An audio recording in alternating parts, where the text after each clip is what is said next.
Estamos em Varginha, na Casa de Ufologia do ufólogo Ubirajara Ruiz.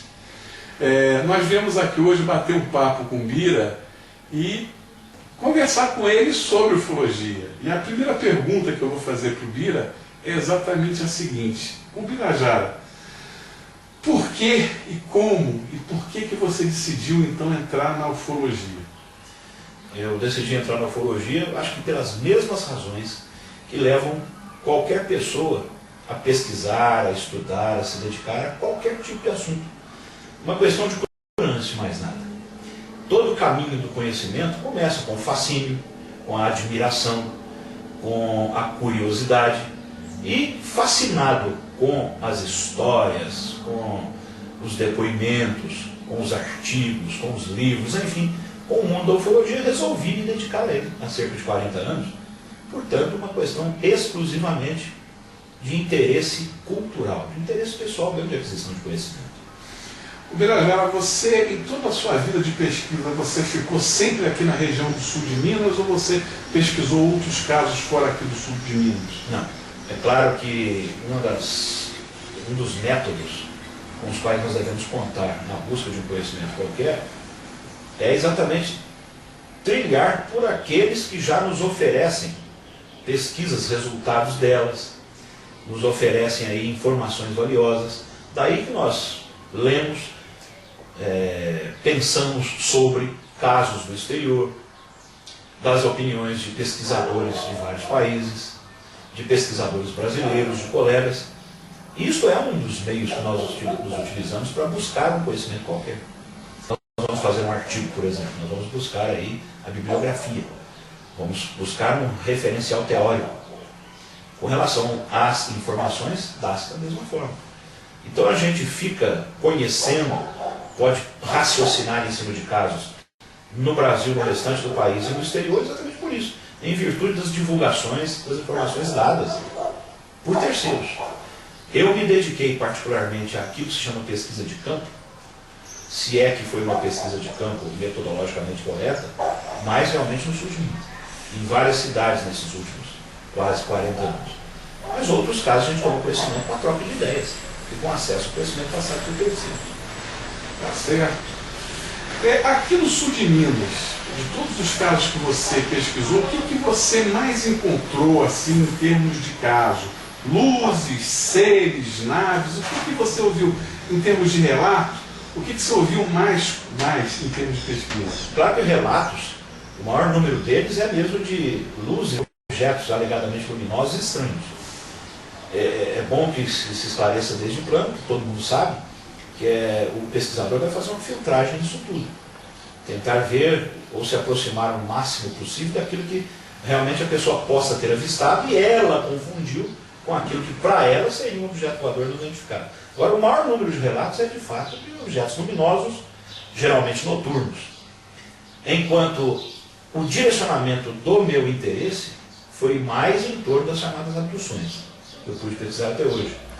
E essas abduções, dentre as várias que me chegaram ao conhecimento, eu pude obter um pouco mais de informações com um valor em torno de 2 ou 3 casos. Mas é claro que, acho que aqui no mundo, a maior parte do tipo de depoimento, de fato, são os fenômenos dito avistados à noite, estranhos, luminosos, etc.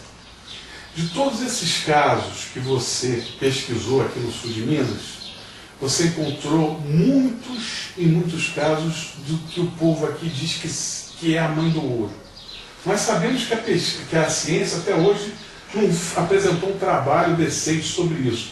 Qual é a sua opinião sobre a mãe do ouro? Ela existe? Ou ela é um fenômeno natural? Ou ela não existe? Ou ela é um folclore? É um mito do meio rural, uma lenda, que constitui a riqueza do folclore do meio rural em várias partes do país, não apenas em Minas Gerais. Em virtude disso, as características, os detalhes desta lenda, deste provável objeto luminoso que apareça, variam demais de região para região. Mas basicamente a gente poderia dizer que o mito da mãe do ouro é em torno de uma espécie de bola luminosa que sai de um topo de serra, atravessa um certo espaço, uma certa distância do espaço, e se desvanece ou desaparece em outro topo de serra. principalmente na nossa região, a Mãe do Ouro recebe essa homenagem. Claro que folclórica, e nós da ufologia acreditamos que possa ter partido da observação de um fenômeno real. E que fenômeno real é esse? Seria um fenômeno de natureza estritamente atmosférica, eletromagnético, e que pode ser explicado, como muitos pesquisadores já o fizeram, e eu não estou mencionando ufólogos, mas a própria ciência considera isso extremamente viável. A composição rochosa, geológica de certos morros, serras, montanhas, tem material diferente. Portanto, uma funciona como um polo positivo, outra negativo, conforme as condições atmosféricas, de calor, de umidade, etc. Esse fenômeno eletromagnético se torna luminoso, semelhante, não idêntico ao raio-bola, produz-se o fenômeno luminoso em um ponto, ele atravessa mesmo visualmente pelo espaço e se desvanece em outro. Como grande parte dos fenômenos eletromagnéticos são luminosos, em outros dos seus tipos. Então, para mim, pelo que eu tenho ouvido e visto, a Mãe do Ouro não pode ser atrelada a qualquer fato ainda inexplicável e muito menos ao objeto voador não identificado. Tudo indica, e isto é uma modesta conclusão do que eu tenho visto até hoje, trata-se de um fenômeno eletromagnético puramente e seguramente. Ok. Bom, Bira, toda vez que a gente conversa, você fala que é preciso um ufólogo estudar Jung. Por que um ufólogo tem que conhecer um pouco de Jung? Eu acho que o que eu quero dizer mesmo é que todo ufólogo precisava conhecer um pouquinho de psicanálise em geral. Né? E a partir disso aí consultar psicólogos, ter assessores em várias áreas das ciências humanas e de saúde mental. A psicanálise, já que você toca em Jung, que tem tudo a ver com a psicanálise, é aquela que basicamente nos permite compreender o funcionamento do psiquismo humano em certas situações que podem, de fato, ocasionar a entrada do indivíduo em circunstâncias de ordem cultural e mental que o fazem acreditar ter visto, ter avistado certas coisas e que, na verdade, não passam de projeções dele. Principalmente quando essa pessoa, involuntariamente, claro, associa aquilo que vê e que lhe causa um impacto daquilo que ele não compreende, né? Por exemplo, acreditar estar vendo um disco voador e causa um impacto psicológico muito grande, possa estar tendo uma manifestação pela associação que ele faz com formas geométricas que pertencem à nossa humanidade, à própria espécie, à própria raça, entre aspas, vamos dizer assim, tais como objetos arredondados, triangulares e tantos outros. Propriamente Jung tem tudo a ver com ufologia, porque ele, em primeiro lugar, escreveu uma obra dedicada a esses vários depoimentos que ocorrem há tantos séculos. Se chama exatamente assim, né? A obra, o título é Um Mito Moderno sobre Coisas Vistas no Céu, que foi publicado antes no Brasil por uma editora portuguesa e republicado aqui por 2 ou 3 editoras nacionais. Só que Jung tem sido um pouco mal interpretado. Aliás, ele é mal interpretado em certas correntes da própria psicanálise e algumas da psicologia. Porque ele, por se dedicar ao fundamento das informações atávicas, ou seja, da própria espécie no homem, ele foi buscar isso onde? Ele foi buscar nas manifestações esotéricas, religiosas, místicas do próprio ser humano. Então, fatalmente, não poderia deixar de ser excluído na ufologia também. Principalmente porque a ufologia diz que as pessoas veem objetos de formato tipo nos céus, arredondados, triangulares, etc. Ele é mal interpretado por nós ufólogos, além de ser mal interpretado por grande parte das correntes psicanalísticas, por ter se dedicado ao misticismo, é interpretado mal por nós ufólogos porque acreditamos, porque não temos um conhecimento básico elementar, ou seja, mínimo que seja necessário, de psicanálise, e pegamos o livro de Jung e acreditamos que o Jung acreditou que existe disco voador, e que ele afirmou que disco voador existia, e mais, disco voador vinha de outros planetas. Não foi bem assim. Ele se dedicou ao estudo do fenômeno como algo ligado aos interesses dele, como médico, como psicanalista, como psicólogo. Né?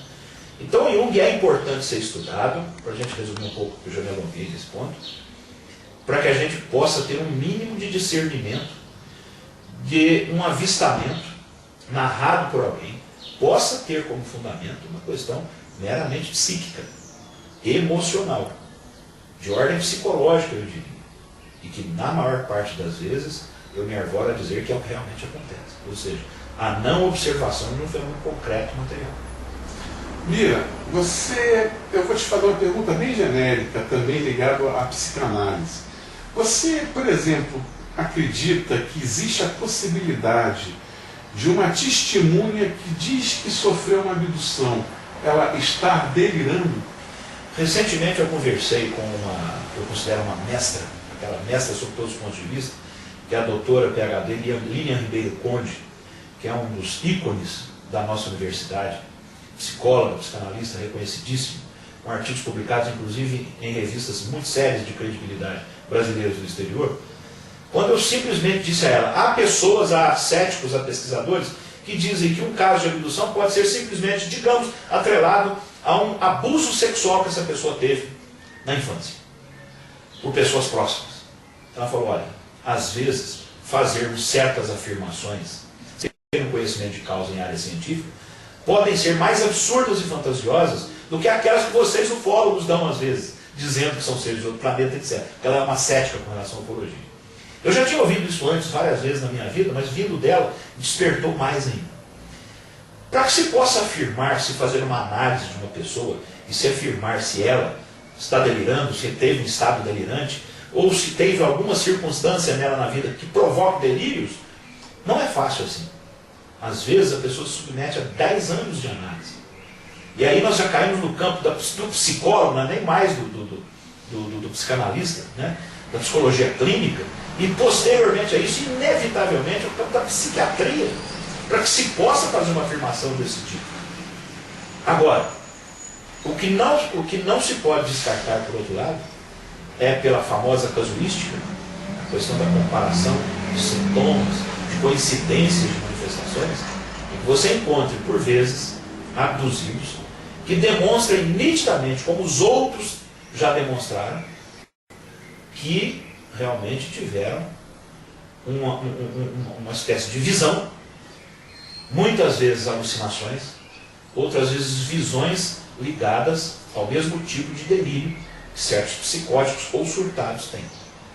Principalmente quando você vai fazer uma análise de todo, uma análise não, vou até tirar essa palavra, vai fazer uma observação de antecedentes dessa pessoa, até familiar, etc., que é perfeitamente possível.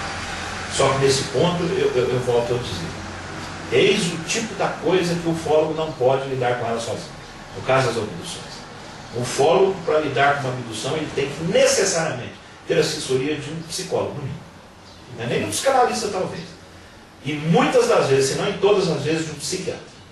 Porque eu vou resumir e ser mais sincero.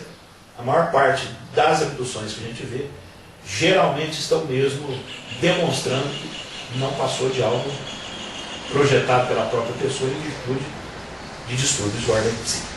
Ok. Birajara, muito se fala em abertura de documentos, etc e tal.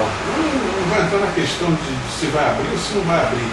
Mas vamos supor que foi aberto os arquivos do caso Varginha. Você acredita que esses arquivos poderiam trazer alguma novidade sobre o caso? Sim ou não? Bom, se esses arquivos existirem, eu acho que sim. Ou podem comprovar ou negar o caso. Você acha que eles não existem? Eu já não tenho a mínima ideia sobre isso. Recentemente, um movimento extremamente respeitável colocou o caso Varginha nos objetivos almejados, no sentido que as Forças Armadas revelem e divulguem os relatórios secretos, os apontamentos, enfim, os dados, os arquivos que as Forças Armadas, notadamente o Exército, possuem sobre o caso Varginha. Eu nunca ouvi falar que eles possuem documentos desse tipo, jamais, nem na minha pesquisa aqui, desde quando eu comecei no dia seguinte das supostas ocorrências aqui. Não sei onde que arranjaram isso, quer dizer, eu acho que a ufologia já está ultrapassando seus próprios limites. Ao invés de se limitar a fazer suposições em torno do próprio fenômeno, que foi o que a gente sempre fez, meras suposições. Agora estamos fazendo suposições em cima de coisas concretas e materiais com as quais nós mesmos lidamos. Ou seja, o próprio ufólogo está alucinando muito mais do que as testemunhas. O que está acontecendo nesse país em termos de ufologia? Né? Então, ora, tem arquivos secretos sobre a Operação Prato? Já disseram que tem. Disseram que vão revelar. Tem arquivos, apontamentos e relatórios secretos sobre o sobrevoo de 1986, da operação Noite Oficial na dos Noite UFOS? Oficial dos UFOS? Sabemos que tem, tá? Agora, Varginha é possível que tenha, porque foi tanta coisa divulgada, né? Pelo menos o Exército, quem sabe não tenha guardado aí recortes de jornal. Nós sabemos que eles abriram uma sindicância, foi um inquérito policial, militar, no qual, inclusive, eu fui ouvido. Está tudo certo. Agora, arquivo secreto sobre o caso Varginha, quem foi que disse que isso existe? Para mim, nunca ninguém disse. Agora, se as pessoas que dizem que estão lutando para que as Forças Armadas abram, saibam disso e já receberam essa informação, ótimo, tem uma informação bem melhor do que a minha. Eu não sei porquê. Para mim, isso não passa de uma mera suposição de viagem na maionese dos próprios ufólogos. Agora eu vou te fazer uma outra pergunta. Eu sei que você é advogado, eu vou te fazer a pergunta para o advogado Bira. Se, por exemplo, eu estiver envolvido num caso com um militar de ufologia, eu posso filmar esse militar e colocar o testemunho dele para todo mundo ver na televisão? Em primeiro lugar, esse militar pode chegar a você e falar assim, ó, eu não estou dando esse depoimento para você em nome das Forças Armadas ou da força a que eu pertenço. Aliás, ele nem precisaria frisar isso, porque é óbvio. Nós estamos conversando com uma pessoa que subjetivamente, pessoalmente, resolveu dar um depoimento. E isso aconteceu no caso Varginha, né? Já que você toca no assunto. Agora, a distância entre isso e uma força dessa dizer oficialmente algo a respeito do caso, seja confirmando ou negando, como fizeram, uma distância incomensurável, né? Então esse é o primeiro ponto. Segundo ponto, se um militar chega em você, Milton, você é presidente do CUB, é um site sério da internet, já demonstraram isso, eu quero dar um depoimento para você, revelando certas coisas que, por exemplo, no exército ao qual eu pertenço, não revela, mantém com sigilo, com questão de segurança nacional, qualquer coisa que seja, não sei. Então, Milton, por favor, eu vou dar esse depoimento, mas mantenha em sigilo. Eu não gostaria de ser envolvido por uma questão pessoal, familiar, e por motivos óbvios. Se eu estou dizendo que eu estou proibido de falar, e venho dar esse depoimento para você, sigiloso, porque eu acho que ele não pode ser escondido, eu quero contribuir, se você revela, você vai me prejudicar. E muito. Quem sabe até por penas aí, com as quais nós nem podemos imaginar, né? Inclusive prisão, perda de patente, perda de cargo, não sei. Aí você vai e revela. Qualquer jornalista do mais modesto, sabe, mesmo de pequenos jornais e rádios do interior do sertão brasileiro, sabe, que quando a fonte procura para lhe dar informações, a primeira coisa que ele tem que fazer é respeitar essa fonte. É um mínimo de lance de sobriedade que o ufólogo tem que demonstrar. Então, porque eu disse, e não escondo, né, não tenho que esconder, eu disse que tenho depoimentos de X pessoas que pertencem a algumas forças armadas, que deram a mim e a outros pesquisadores depoimentos em vídeo, em áudio, nos revelando certas coisas que eles sabiam, mas pediram sigilo. Eu vou colocar em público para quê? Porque eu sou um fanático? Eu não penso na situação dele, na família dele? Eu não sei se ele falou verdade ou mentira, não veio ao caso. Ele me pediu sigilo, me pediu descrição. Eu vou estourar a minha fonte no mundo? Por quê? Aspas. Porque eu revelar isso é muito mais importante. É muito mais importante para quem? Para mim? Certamente, eu preciso também, no meu caso, se eu agir assim, procurar um psicólogo. E nesse momento, eu não estou fazendo nada mais, nada menos, do que revelando o meu instinto messiânico. Entendi. Nada mais do que isso. Entendi. Né? Que o leigo hoje chama de adubar o próprio ego. Entendi. Isso é uma tolice, né? Que não pode ser feita, mesmo porque seria uma coisa absolutamente sem sobriedade. Uma postura antiética, absurda, e com a qual eu não concordo de maneira alguma. Não vi nenhum pesquisador fazer isso até o momento. Pelo menos colocar em público. Se o fizer, problema dele, responsabilidade dele. Eu não faço. Independentemente das informações serem verdadeiras ou não, me interessa. Ok. Né?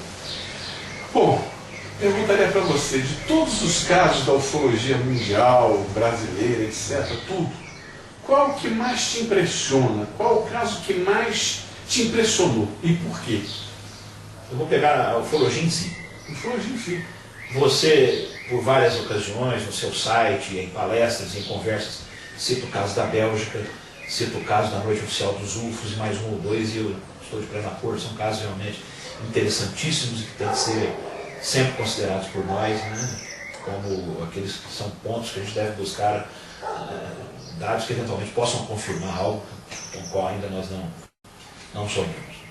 Mas para mim, como você já sabe, ufologia não é buscar discos voadores, ufologia não é buscar naves de outros planetas, né? Eu acho que nós não temos evidência nenhuma disso, muito menos evidência.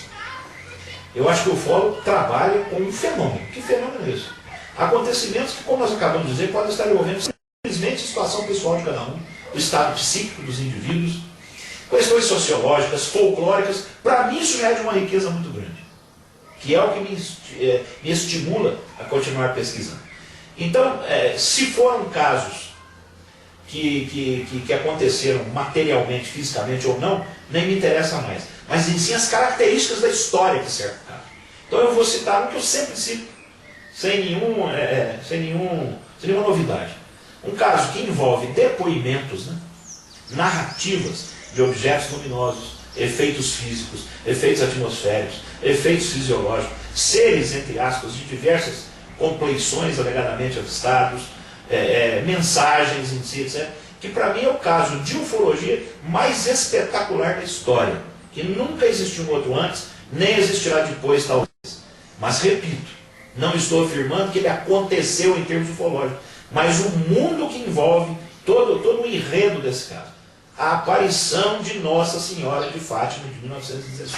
Para mim não tem outro igual, não chega nem perto. Você pode juntar Roswell, Varginha, Bélgica, tudo, para mim não chega no sapato do que tem, do contexto, da riqueza do contexto de Fátima. Eu também concordo contigo. Eu gosto muito do caso de Fátima. Agora, eu vou perguntar uma coisa para você também. Você já pesquisou muitos casos de paranormalidade, né? Você já conseguiu ver realmente algo paranormal em alguém? Já. Poderia ser classificado de paranormal. São aqueles casos que involuntariamente, tanto involuntariamente para aquele que é o epicentro do fenômeno, que seria o paranormal, quanto do próprio pesquisador que está ali, ou os pesquisadores que estão tentando, com a rigidez possível a eles, cercar o experimento, os casos ocorrem espontaneamente. Os casos ocorrem sem com que ninguém provoque. Há realmente manifestações de ordem justamente psíquica, ligadas principalmente a sexo, a questão da sexualidade da pessoa, que, ao que tudo indica, parecem projetar algo físico, tais como a movimentação de objetos e tal, né? Mas sempre voluntário. Fenômenos alguns desse tipo eu já pude ver por algumas vezes. Um fenômeno mais complexo que tive oportunidade de ver há muitos anos em Poços de Caldas, em um centro espírita, foi aquilo que os espíritas chamam de materialização do espírito. Eu tive a oportunidade de ver uma dessas materializações e na época eu fiquei extremamente impressionado porque ela aconteceu em meio a todos os que estavam ali pesquisando e também participando por uma questão de fé, que eram espíritas. Eram um todo 22 pessoas, se não me engano, era um objeto pequeno, um ambiente pequeno, estávamos praticamente em roda. Na época, eu fiquei durante muitos meses tentando descobrir como é que teria sido feito aquele truque. E não consegui ligar muito bem na época, isso já faz alguns anos, a que tipo de truque teria sido usado. Hoje me paira aí muita dúvida, grande dúvida. É muito provável hoje, pelo que eu tenho visto, estudado, trocado ideias com outros, que eu tenha sido vítima também de um truque. Isso é muito curioso, porque esse tipo de fenômeno, essa classe de fenômeno, ocorria muito antes do advento e do desenvolvimento muito grande das máquinas fotográficas, notadamente das máquinas digitais. Com o desenvolvimento da tecnologia, esses fenômenos cessaram. Não sei se você percebeu.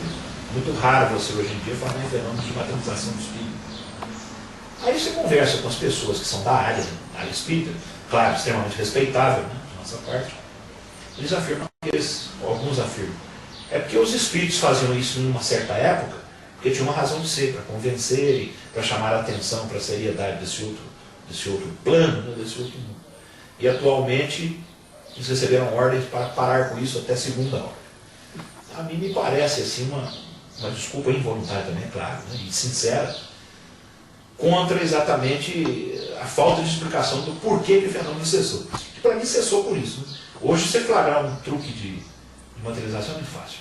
Então foi só a tecnologia evoluir que o fenômeno também se retraiu. Né? Mas fenômenos que eu considero, que você chamou de paranormal, que eu respondi sim positivamente, foram mais esses involuntários de movimentação de objetos, contra a vontade da pessoa. Dentro da paranormalidade, a maior riqueza, para mim, como modesto pesquisador, foram os quase 3 anos e meio que eu convivi com o famoso mundialmente paranormal Thomas Green Morton, Souza Coutinho, de Três Corações na época, hoje residente em Pouso Alegre, né, mundialmente conhecido. Para mim, foi o maior celeiro de pesquisa, foi o maior laboratório de investigação, mais rico, mais profícuo, né, que me permitiu obter maiores resultados. Foram as pesquisas que eu fiz com o paranormal Thomas Green Morton. Agora, de todos os casos que você pesquisou na ufologia brasileira, qual aquele que você guarda com mais carinho dentro de você? Na ufologia brasileira? Mas teu caso, que você pesquisou. Eu vou encarar carinho como aquele que eu considero mais rico, mais interessante, que ainda precisa ser muito discutido, né? Sem dúvida, será sempre o caso de Baipendi. Né? Caso esse que ocorreu em 1979, portanto nós estamos com 30 anos. 30 anos do caso. É isso? Vamos completar agora 30 anos em 2009. Não é isso? É. Mas veja bem, e você é testemunha disso. Há um ano, praticamente, você e eu tivemos uma informação numa mesa de bar que foi tão séria e tão chocante que me fez decidir que seguramente a partir do ano que vem eu vou retomar esse caso 30 anos depois. Porque a informação que foi dada, eu não estou fazendo afirmação nenhuma, seria absolutamente precoce e irresponsável da minha parte. Mas a informação é tão séria, que se for confirmada, é mais um caso que passa para o rol daqueles cuja possibilidade de fraude passa a ser muito grande. Por enquanto. Né? Não é bom. Você pode afirmar isso. Outra coisa que eu quero te perguntar também nesses anos todos que você pesquisou, o que você tirou de positivo para você? Um mundo de cultura. Uma observação interessante do comportamento das pessoas. E que pessoas que são essas? Eu. Quantas vezes já me vi no meu quarto, ou tomando banho pensando, por que da minha reação diante de certos acontecimentos, alegadamente ufológicos, que eu estudo, por que eu fico tão fascinado? Por que muitas vezes eu me decepcionei? Então, as pessoas, quais sejam, as testemunhas, que são a grande riqueza, que são o único tipo de material, né, que a ufologia pode utilizar, ainda é o depoimento humano. Acredito que sempre será. Este é o mais complexo, mas, no entanto, o mais frágil, o menos concreto, em termos de uma realidade objetiva. Mas, por outro lado, em termos de uma realidade subjetiva, a gente aprender como é que esse mundo da ufologia faz com que as pessoas transcendam tanto, né? Partam para atitudes completamente incomuns. Isso vai enriquecendo o seu estudo, a sua própria cultura. E, em terceiro lugar, o comportamento do próprio ufólogo. Quando eu comecei na ufologia, eu via muitas pessoas, assistia na televisão, assistia em documentários ou lia em livros, os céticos em geral, pessoas que nunca se interessaram por isso, dizendo, olha, quem mexe com esse negócio de voador é maluco, quem mexe com esse negócio de voador é louco. Isso é um mundo completamente que coloca as pessoas num mundo à parte, alienação pura. Eu achava que era um absurdo, principalmente pelo fascínio que eu tive. Não é bem assim, mas é muito assim. É muito assim. E se você juntar as testemunhas e nós, ufólogos, eu hoje posso afirmar com segurança, e aqui eu vou falar de forma arrogante, sob pena de ser antipatizado por quem estiver me assistindo. De fato, o mundo dos ufólogos, eu diria que é quase uma fábrica de malucos. Pelo que eu estou assistindo hoje em dia, pelo que eu vejo a absoluta falta de responsabilidade, a absoluta ausência de critério dos ufólogos para tentarem considerar um depoimento, as possibilidades de um caso ser verdadeiro ou não, a completa falta de formação científica e acadêmica de 99,9% dos ufólogos, isso faz realmente concluir que aquele que quiser entrar nesse mundo tem que tomar muito cuidado com a sua própria sobriedade.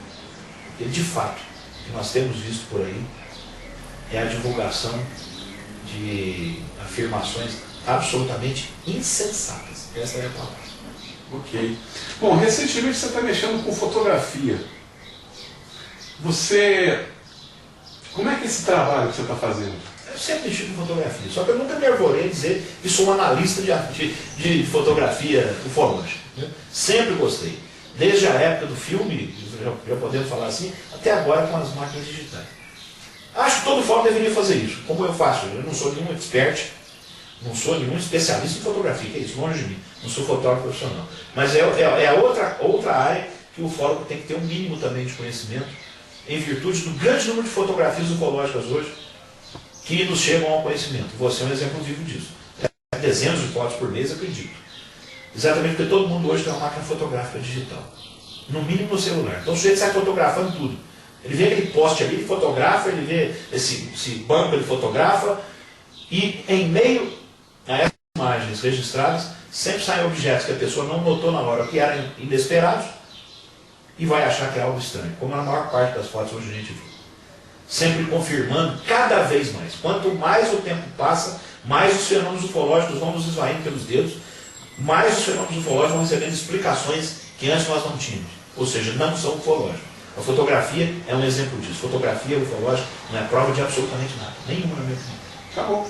E qual seria o teu desfecho? O que você gostaria de falar? Eu sou muito repetitivo nesse ponto.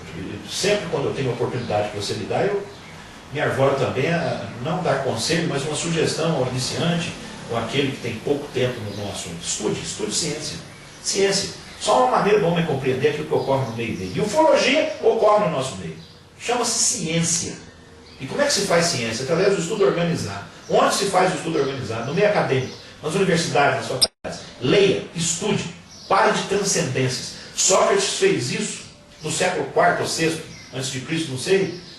Mataram, obrigando-o a beber um veneno de uma planta, exatamente por isso. Ao invés de ficar incentivando as pessoas para ir para os bosques, fazendo rituais místicos, religiosos, ele falou, vamos aqui, vamos aprender o conhecimento organizado. É o que todo mundo precisa hoje. E, lamentavelmente, a ufologia é uma área que mais está sendo avassalada, né? E mais está sendo invadida por parte de culpa dos próprios ufólogos, com o retorno absurdo e completamente retrógrado a uma postura estritamente religiosa e mística. E isso precisa urgentemente acabar na ufologia. Valeu. Te agradeço. Eu que agradeço.